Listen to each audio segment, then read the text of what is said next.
एक युवा शिष्य अपने गुरु के साथ पहाड़ों में साधना कर रहा था, लेकिन मन के उमड़ते घुमड़ते विचारों ने उसे कभी शांति का अनुभव नहीं होने दिया। हर रोज ध्यान करते समय उसके मन में विचारों का बवंडर उठता और वह बेचैन हो जाता। आखिरकार एक दिन परेशान होकर वह गुरु के पास गया और बोला, हे गुरुदेव, मैं अपने मन को शांत नहीं कर पा रहा हूँ। जितना भी ध्यान करने की कोशिश करता हूँ उतने ही विचार मेरे मन में उमड़ते रहते हैं। कृपया मुझे मार्ग दिखाइए। उसकी आवाज में एक गहरी तड़प थी। गुरु ने मुस्कुराते हुए कहा, यह प्रश्न तो हर साधक के मन में आता है। अगर तुम सच में शांति पाना चाहते हो तो तुम्हें कुछ अनुभव करने होंगे।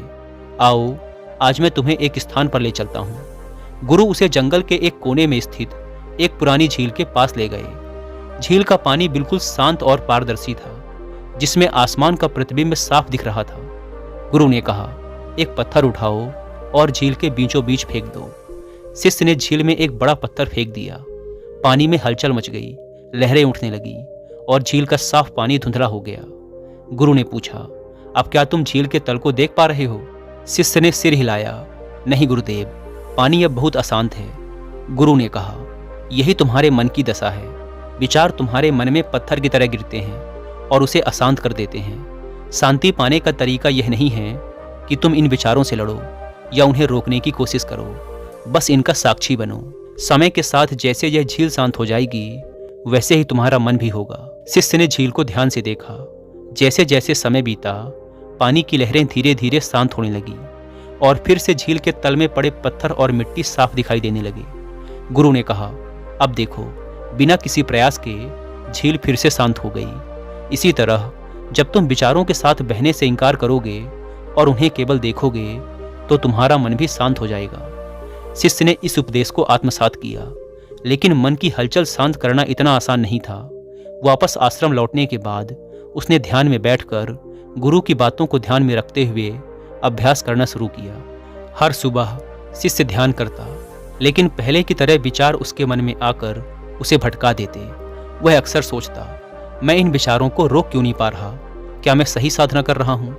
लेकिन फिर उसे गुरु की बात याद आई, विचारों से लड़ाई नहीं करनी है, उन्हें देखना है। शिष्य ने धीरे धीरे अपनी साधना का तरीका बदल दिया।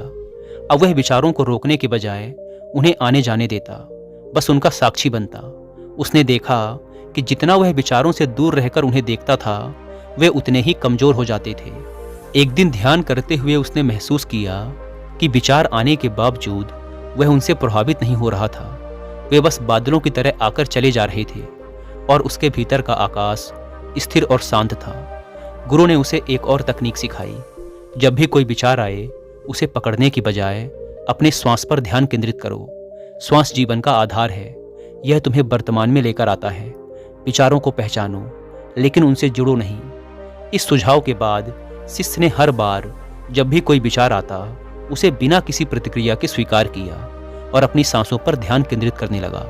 धीरे धीरे उसे महसूस हुआ कि उसके मन की गतिविधियां कम हो रही हैं। उसके भीतर की हलचल शांत होने लगी थी। अब शिष्य ने अपने मन के स्वभाव को और गहराई से समझना शुरू किया। उसे अनुभव हुआ कि विचारों का आना स्वाभाविक है, लेकिन जब तक हम उनसे चिपकते नहीं, वे खुद ही चले जाते हैं। विचारों को पकड़ने की प्रक्रिया ही हमारे मन को अशांत करती है। जब विचारों को केवल देखा जाता है तो वे निरर्थक हो जाते हैं और मन अपने स्वाभाविक शांति की ओर लौट जाता है। शिष्य की साधना धीरे धीरे गहरी होती चली गई। अब वह ध्यान के दौरान अधिक समय तक शांत रह सकता था और जब विचार आते भी थे तो वे उसे विचलित नहीं कर पाते थे। एक दिन गुरु ने उससे पूछा, अब तुम्हें कैसा अनुभव हो रहा है? शिष्य ने कहा, हे गुरुदेव, मैं पहले से बहुत शांत हूँ, लेकिन अब भी कभी कभी विचार आते हैं। गुरु ने कहा, यह अच्छा संकेत है। विचार आना बुरा नहीं है, विचारों से जुड़ना बुरा है। अब तुम उस बिंदु पर हो जहाँ तुम विचारों को देख सकते हो और उन्हें जाने दे सकते हो। यही साक्षी भाव है। गुरु ने आगे समझाया, जब तुम्हारा मन शांत होता है तो यह दर्पण की तरह साफ हो जाता है। इस स्थिति में तुम अपने असली स्वभाव को देख सकते हो। शांति कोई बाहरी चीज नहीं है, यह तुम्हारे भीतर ही है, जैसे झील के नीचे की सतह हमेशा मौजूद होती है। शिष्य अब समझ चुका था कि शांति पाने के लिए बाहर की दुनिया को नियंत्रित करने की जरूरत नहीं है। असली शांति भीतर की यात्रा में है। उसने कई महीने ध्यान की गहरी साधना की और फिर एक दिन ऐसा आया जब उसने पूर्ण शांति का अनुभव किया। उस दिन जब शिष्य ध्यान में बैठा, उसके मन में विचार तो आए, पर वह उनसे बिल्कुल भी विचलित नहीं हुआ। ऐसा लग रहा था जैसे विचार पारदर्शी हो गए हों। वे आकर चले जाते थे और उनके पीछे केवल शून्यता और शांति रह जाती थी। उसने अनुभव किया कि शांति कोई लक्ष्य नहीं, बल्कि उसकी स्वाभाविक अवस्था है। इस अनुभव के बाद शिष्य के भीतर की अशांति हमेशा के लिए समाप्त हो गई थी। शिष्य ने गुरु के पास जाकर कहा, गुरुदेव, अब मैं समझ गया हूँ कि असली शांति कहाँ है। मैंने बहुत प्रयास किया, लेकिन अंत में मुझे महसूस हुआ कि शांति तो पहले से ही मेरे भीतर थी। मैंने उसे बाहर खोजने की कोशिश की, जबकि वह हमेशा मेरे साथ थी। गुरु ने मुस्कुराते हुए कहा, सही कहा तुमने, शांति हमारे स्वभाव में ही है।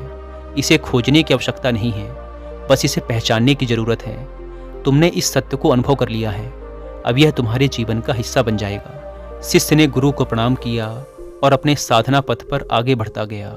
अब वह जीवन की हर स्थिति में, चाहे कितनी भी हलचल क्यों ना हो, अपनी आंतरिक शांति को बनाए रखता था। उसके मन का दर्पण अब पूरी तरह से साफ था और उसमें केवल शांति और स्थिरता का प्रतिबिंब था। यह कहानी इस बात को स्पष्ट करती है कि शांति बाहरी परिस्थितियों से नहीं आती, बल्कि यह एक आंतरिक अनुभव है। जब हम अपने विचारों को साक्षी भाव से देखते हैं और उनसे जुड़ते नहीं, तब हमारे भीतर की शांति स्वतः प्रकट हो जाती है।